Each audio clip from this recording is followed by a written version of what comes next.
땅이 있을 동안에는 심음과 거둠과 추위와 더위와 여름과 겨울과 낮과 밤이 쉬지 아니하리라. 아멘. 본문은 40일 동안 쏟아지던 폭우가 그치고 150일 만에 방주가 아라랏산에 머무르게 되었고 1년 2개월 만에 방주의 문을 열고 마른 땅에 발을 디딘 노아가 하나님께 번제를 드리자 하나님께서 그의 제사를 연락하시고 새로운 질서를 회복시켜 주시고 번성과 축복을 약속하시는 내용을 담고 있습니다. 하나님께서는 인간의 죄악이 세상에 가득 찬 것을 보시고 땅 위에 사람 지으셨음을 한탄하셨습니다. 그래서 노아 가족을 제외한 모든 인간을 지면에서 쓸어버리셨습니다. 왜냐하면 하나님을 경외하던 셋의 후예들이 하나님을 거역한 가인의 후예들과 결혼함으로써 하나님의 백성들이 영적으로 퇴화해버렸고 점점 더 악해졌기 때문입니다. 무슨 말씀입니까?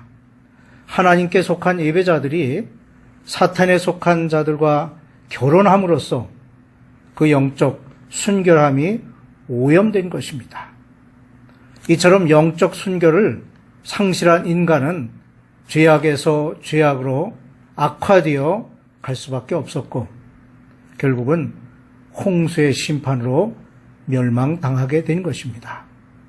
노아의 홍수 사건은 하나님의 심판을 단적으로 보여줍니다.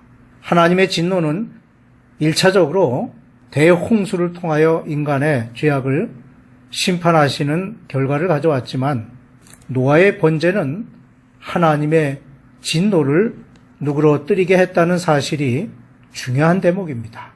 즉 세상을 휩쓰는 하나님의 진노가 짐승 몇 마리의 번제를 통하여 쉽게 풀릴 수 있었다고 하는 것은 참으로 신비한 일이 아닐 수 없습니다. 하나님께서 세상 만물을 창조하신 후 사람의 죄악이 세상의 관영함과 인간의 생각의 모든 계획이 항상 악함을 보시고 세상을 홍수로 심판하셨습니다. 그리고 홍수 심판 후에 하나님께서 말씀하시기를 다시는 사람으로 인하여 땅을 저주하지 않겠다고 하셨으며 땅이 있을 동안에는 심음과 거둠 그리고 더위와 추위 또한 여름과 겨울 낮과 밤이 쉬지 않겠다고 말씀하셨습니다. 즉 하나님께서는 홍수 이후에 엉망이었던 자연 구조를 재정리하셨는데 이렇듯 하나님께서 정리하신 자연을 통하여 일어난 계절의 변화, 그 의미가 무엇인지를 살펴보려고 합니다. 첫째로 자연적인 계절의 변화가 있습니다. 계절이 나타날 수 있는 이유는 지구가 공과 같이 둥글고 자전축이 23.5도 기울어져 있기 때문입니다. 지구가 공전하면서 그 자전축이 태양 쪽을 향하게 될 때에는 태양의 고도가 높아져서 더운 여름이 되지만 자전축이 태양의 반대쪽을 향할 때에는 반대로 태양의 고도가 낮아져 기온이 낮은 겨울이 되는 것입니다. 이런 이유 때문에 북반구와 남반구는 계절이 서로 다릅니다. 땅에 있는 모든 자연에는 일정한 법칙이 있습니다.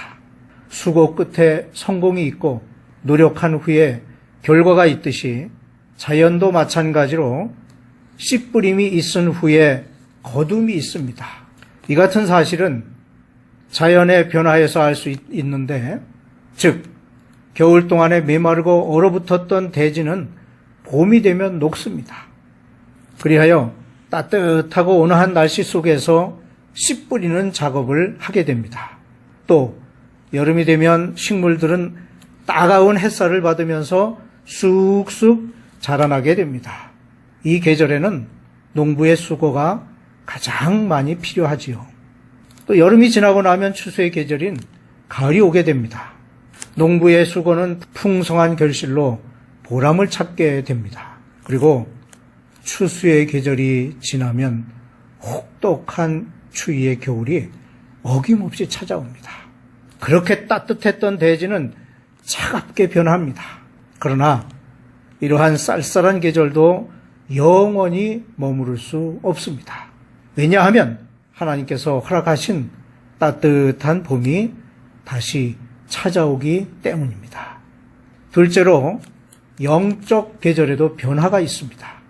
자연계의 4계절이 있듯이 사람에게도 영적인 계절이 있습니다. 즉 계절이 바뀌어서 삼라만상이 모두 추위에 떠는 겨울이 오듯이 우리가 죄를 짓게 되면 영적인 추위를 맞게 되는 겨울이 찾아옵니다. 그러면 영적인 겨울은 왜 찾아오는 것일까요? 우리의 영적 상태가 메마르게 되기 때문입니다. 따라서 이러한 추위를 이기기 위해서 우리는 회개해야 합니다. 회개하면 우리의 영적인 계절이 해동되어 온화한 봄날이 오게 되는데 이것은 성령께서 회개하는 자에게 따뜻함을 주시고 소망과 믿음을 주시며 기쁨을 주시기 때문입니다. 신앙생활을 하다 보면 이렇게 차가운 겨울이 찾아오는 때가 있습니다. 이런 때는 참고 기도하면서 우리를 향하신 하나님의 뜻이 무엇인지를 깨달아 알아야 합니다. 이와 같은 현상은 교회 내에도 있습니다. 즉 교회에 찬바람이 불 때에는 성도 간의 교제가 끊어지고 양과 목자 사이에 갈등이 일어나며 사랑이 메말라 싸늘해집니다. 이때 우리에게는 이 추위를 견뎌내기 위해 하나님께 자복하고 울부짖는 기도가 있어야 합니다. 그렇게 할 때에 교회에 따뜻한 봄이 찾아오게 되고 항상 하나님께서 허락하시는 사랑의 품 안에 있게 될 것입니다. 셋째로 영적인 신앙생활에 열매 맺는 계절이 있습니다. 영적 계절 중 가을은 대단히 중요한 의미를 갖는데 그것은 여름 동안에 흘린 땀의 결실을 맺는 계절이기 때문입니다. 추수의 기쁨이 이루 말할 수 없는 기쁨이라는 것은 누구나 잘 아는 사실입니다.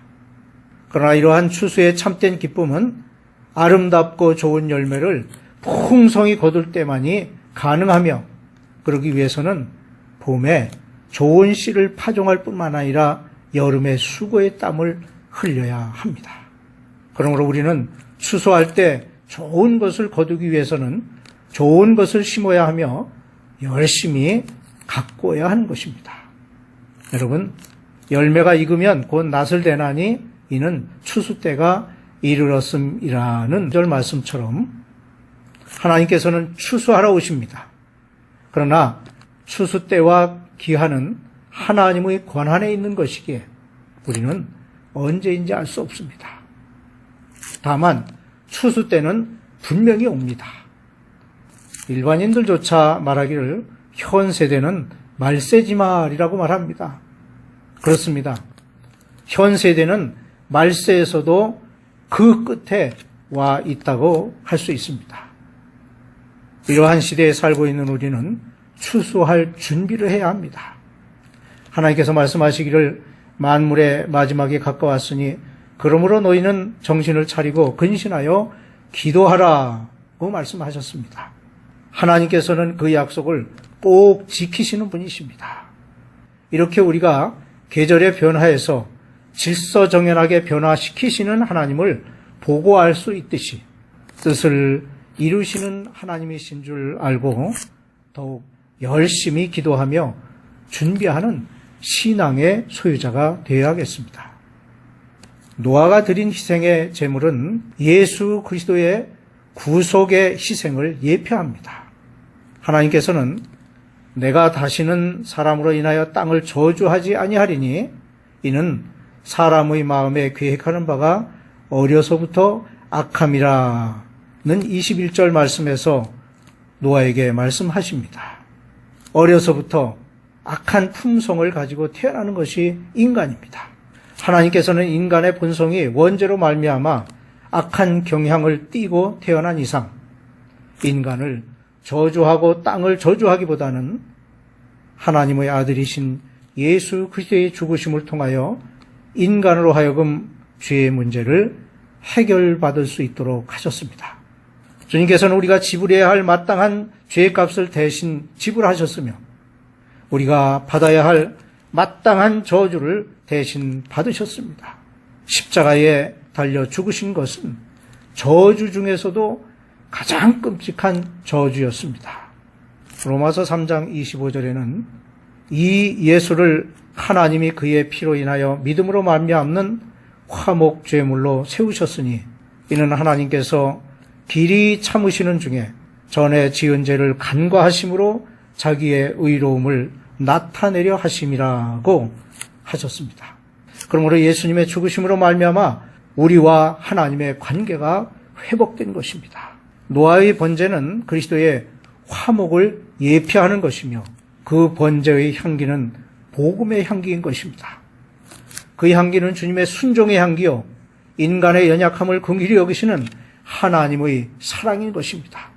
창세기 22장 말씀은 주님이 오래 참으시는 사랑을 보여주신과 동시에 주님의 재림 때까지 믿음을 견고하게 하고 인내하라는 뜻을 담고 있는 것입니다. 그래서 야고보 사도는 이렇게 가르칩니다. 그러므로 형제들아 주께서 강림하시기까지 길이 참으라. 보라 농부가 땅에서 나는 귀한 열매를 바라고 길이 참아 이른 비와 늦은 비를 기다리나니 너희도 길이 참고 마음을 굳게 하라. 주의 강림이 가까우니라. 이른 비는 씨 뿌릴 때에 오는 비요 늦은 비는 추수할 때에 오는 비입니다. 우리도 수확을 기다리는 농부같이 믿음의 씨를 뿌리고 성령의 이른 비와 늦은 비를 맞으면서 믿음의 결실을 기다려야 합니다. 말씀을 줄입니다. 홍수로 인해 모든 만물이 끝을 보는 것 같았지만 인류는 하나님의 긍휼하심으로 다시 새로운 질서를 약속받았고 새로운 역사를 이루었습니다. 우리의 생애도 마찬가지입니다. 때로는 자신의 생애가 완전히 단절된 듯한 어려움과 고통을 느낄 때도 있지만 사랑의 하나님은 결코 우리의 생애를 절망으로 끝내지 아니하시고 새로운 힘과 용기를 주십니다. 그러므로 낙심한 사람은 자신이 감당 못할 어려움을 당할 때에 새로운 힘과 능력을 주시는 하나님의 사랑을 믿고 의지하며 쓰러진 자리에서 다시금 일어서야 할 것입니다.